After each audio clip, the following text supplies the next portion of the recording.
আজ রান্না করব ইলিশ মাছ দিয়ে কড়াই চচ্চড়ি। তার জন্য নেব ইলিশ মাছ, বেগুন আর সামান্য একটু সর্ষে পোস্ত, কাঁচা লঙ্কা আর নুন হলুদ মিষ্টি যা লাগবে পরিমাণ মতন তাতে দেবই।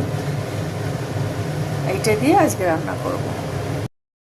সর্ষে পোস্তটা ভালো করে ধুয়ে একটু লবণ, একটু হলুদ আর দুটো কাঁচা লঙ্কা দিয়ে ভালো করে শিলে বেটে নেব। সর্ষে পোস্ত কাঁচা লঙ্কা বেটে নিয়েছি আর পরিমাণ মতন হলুদ আর লবণ দিয়েছি, সামান্য একটু মিষ্টি দিয়েছি আর শুকনো লঙ্কা গুঁড়ো আর কাঁচা তেল দিয়ে মেখে একটু সময় রাখবো।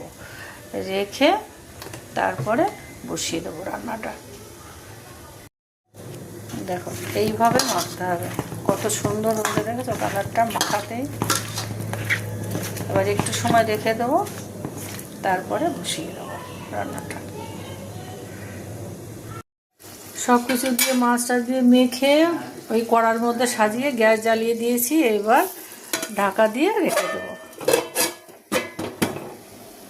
ঘর মম হয়ে গেছে, দেখো কি সুন্দর হয়েছে, দেখেছো?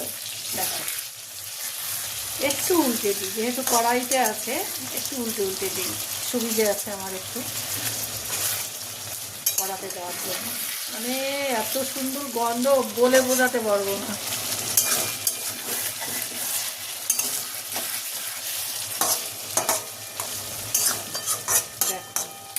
কি সুন্দর কালার। এবার আর একটু চাপা দিয়ে রেখে দিই, ঢাকা চাপা দিয়ে। রান্না কমপ্লিট। দেখো দেখেছো কি সুন্দর হয়েছে, দেখো দেখেই খেতে ইচ্ছে করছে। All complete. এবার নামিয়ে দেবো।